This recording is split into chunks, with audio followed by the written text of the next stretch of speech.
ये एक संस्मरण की पुस्तक है, स्मृति होते होते, जिसकी लेखक ज्योत्सना मिलन है।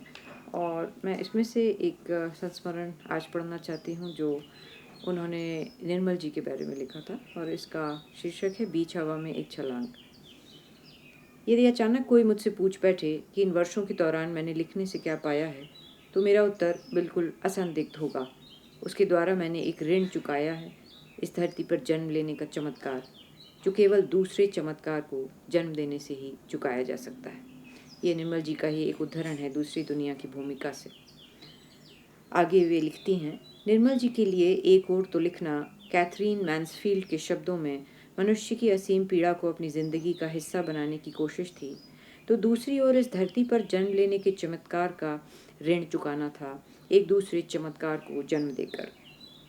सृजन का चमत्कार।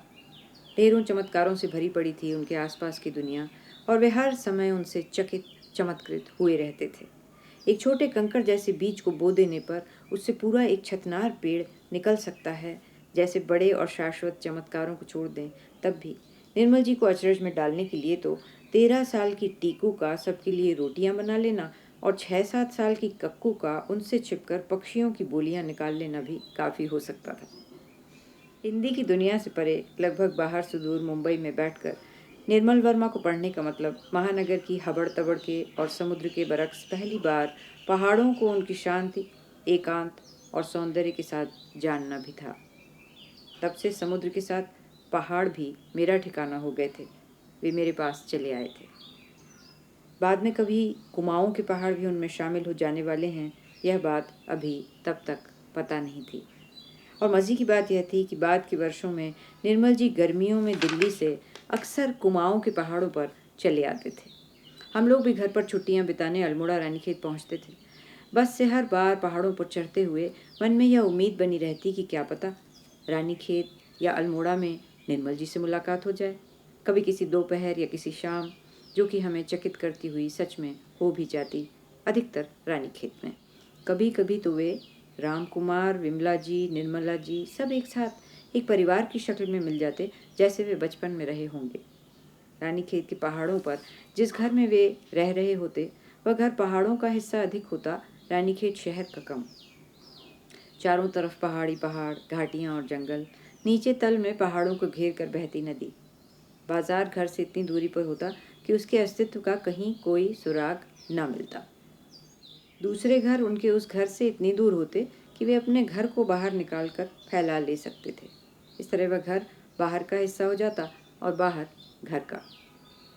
पहाड़ों पर निर्मल जी से मिलने के वे दिन अभी उनसे परिचय के शुरुआती दिन थे, और जिन निर्मल जी ने परिंदे, जलती झाड़ी जैसी कहानियाँ, वे दिन और लालटीन की छत जैसे उपन्यास लिखे थे, वे मेरे सामने साक्षात बैठे हैं, यह बात मुझे एक असंभव अचंभे की तरह लगती थी। दूसरी ओर मुंबई में बैठकर निर्मल वर्मा को पढ़ना तो कहीं भी उन्हें पढ़ने जितना ही सुखद था, मगर उतना ही कष्टकर था वहाँ उनकी किताबों को प्राप्त करना। उनसे मिलने का ख्याल तो उन दिनों एक असंभव स्वप्न की तरह था। बचपन भर किन्हीं साहित्यिक कारणों से भी बापूजी को मुंबई से बाहर जाते शायद ही देखा हो।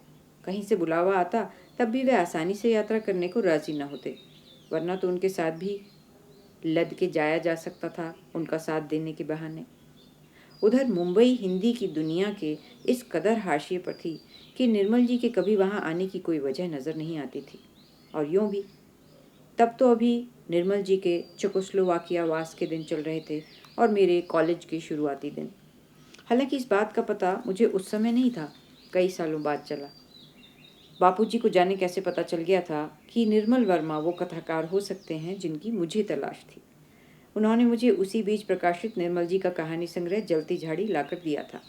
उस समय निर्मल वर्मा को पढ़ने का अनुभव तब तक पढ़े गुजराती, हिंदी, बंगला के कथाकारों को, जैसे गोवर्धन राम त्रिपाठी, मुंशी, धूमकेतु, पन्नालाल पटेल, दर्शक, प्रेमचंद, प्रसाद, अज्ञे, रेणु, रविन्द्रनाथ, शरद, बंकिम, ताराशंकर, विभूति भूषण आदि को पढ़ने के अनुभव से एकदम अलग अनुभव था। कथा तत्व तो अभी था, अपने बदले स्वरूप में गौण भले ही हुआ हो, लेकिन उनके यहाँ भाषा संवेदन में जबरदस्त बदलाव आया दिखता था। पानी की तरह संवेदनशील भाषा ने कथा में ऐसे रहस्यों और चमत्कारों को सिरजा था जो कहानी के हर पाठ के साथ हर बार नए सिरे से खुलते थे और उसी तरह चमत्कृत करते थे। उनके बीच कुछ नहीं का फैला संसार था और वहाँ कुछ भी हो सकता था, इसलिए उनकी उम्मीद उतनी ही असीम थी। लालटेन की छत में से एक उद्धरण दे रही हैं। एक और उद्धरण है। मैंने और भी कुछ सुना था। उसकी आवाज़ हल्के से कांप गई, जैसे एक झूठ से दूसरे झूठ पर कूदना अपने में सच हो। बीच हवा में एक छलांग जो सब छलनाओं को काट जाती है। वह दीवार की तरफ मुंह मोड़कर सो रहा था, जैसे वह हर रात सोता था। उसे कुछ भी सुनाई नहीं दिया था। तब मुझे पता चला कि वह खटका कहीं बाहर नहीं, मेरे भीतर हुआ था। नहीं, मेरे भीतर भी नहीं, अंधेरे में एक चमगादड़ की तरह वह मुझे छूता हुआ निकल गया था। न बाहर न भीतर, फिर भी चारों तरफ फड़फड़ाता हुआ। ये धूप का टुकड़ा से उद्धरण था। बात सिर्फ भाषा और शिल्प के जादू की ही नहीं है, कुछ ऐसे अछूते अनुभवों और संबंधों को पहली बार हिंदी में सृजने की भी है। किशोर उम्र की देहरी पर खड़ी काया जैसी लड़की जो जीवन में बहुत सारी चीज़ों को नाम रूप से नहीं जानती, सीधे अपने स्नायुओं के माध्यम से जानती है, जो निषिद्ध दायरों में भी उसी निर्भीकता से धड़धड़ाती हुई चली जाती है, किसी के कहे सुने से परे, जैसे खुले दायरों में जाती है। हर तरह के अनुभव से, हर चीज़ से होता है उसका सामना, और सीधे उसके खून में होती है उनकी छपाक।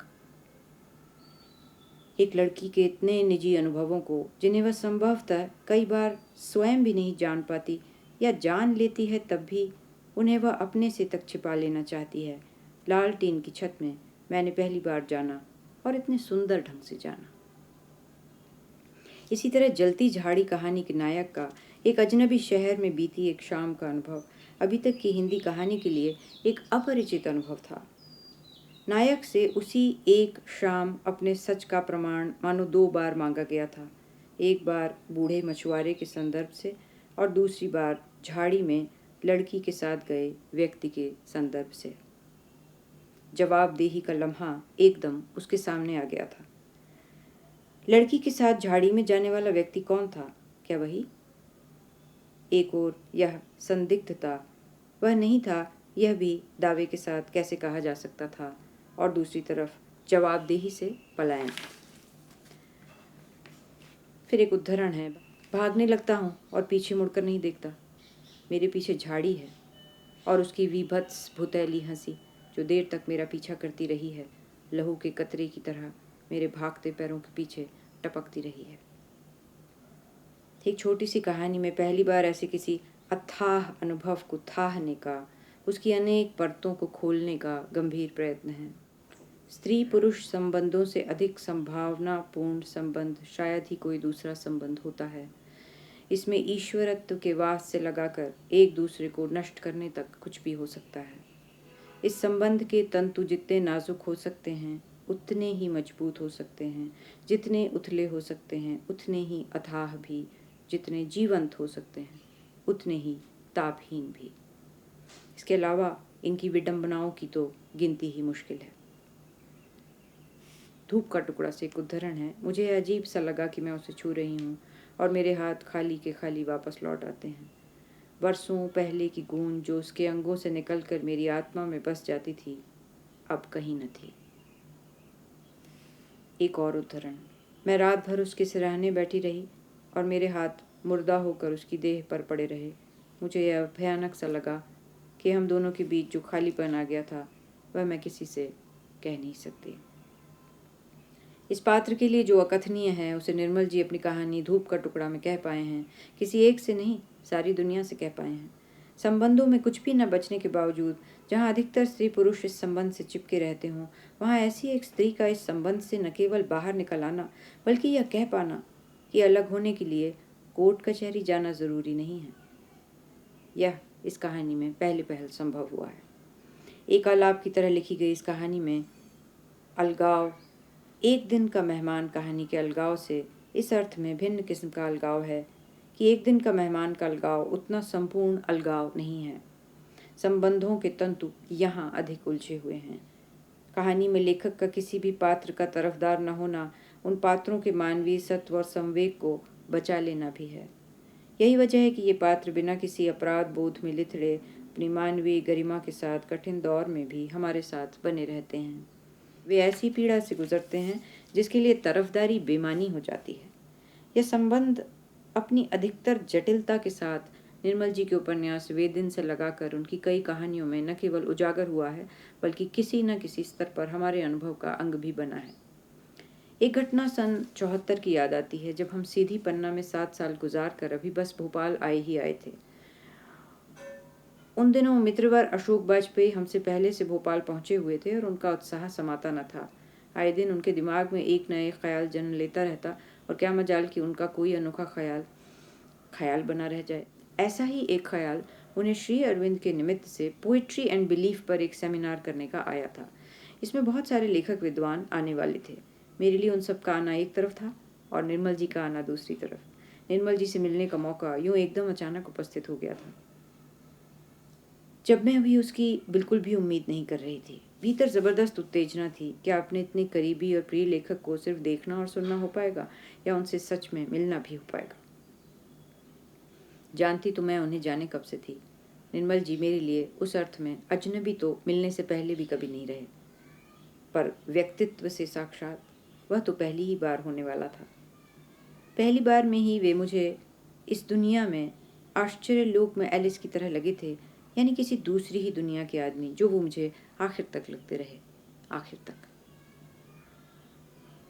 उस गोष्ठी में निर्मल जी को सुनते हुए लगा कि विचार के बनने की पूरी प्रक्रिया से जैसे गुजर रहे हों। सचमुच ही मैंने विचार को बनते हुए देखा था। वह पहले से सोचा हुआ कोई मुकम्मल विचार नहीं था। उसमें मेरी ही नहीं, हम सब की साझेदारी थी। जाने कितने अनुभव संदर्भों के ताप से गुजर कर वह एक द्युति, एक पारदर्शिता अख्तियार करता जा रहा था। यही वजह थी कि अपने सच की उसकी जिम्मेदारी उसी में समाहित थी। किसी विषय पर विचार करने का उनका यह ढंग किसी दूसरे लेखक जैसा नहीं था। विचार व्यक्त नहीं, सृजित हुआ था। सत्र की समाप्ति पर निर्मल जी मित्रों परिचितों से घिर गए थे। उनका झूला उनकी कुर्सी पर टंगा छूट गया था।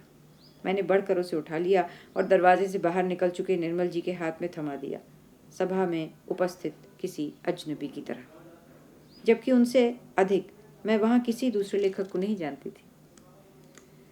किताबें पढ़ने का चस्का तो शुरू से था, मगर ऐसी किताबें बहुत थोड़ी सी पढ़ने में आई जो कई बार पढ़ लेने के बाद भी पूरी नहीं हुई, चलती रहीं, इसलिए साथ बनी रहीं। वे ज़रूरी किताबें थीं जिनका आसपास होना अनिवार्य था।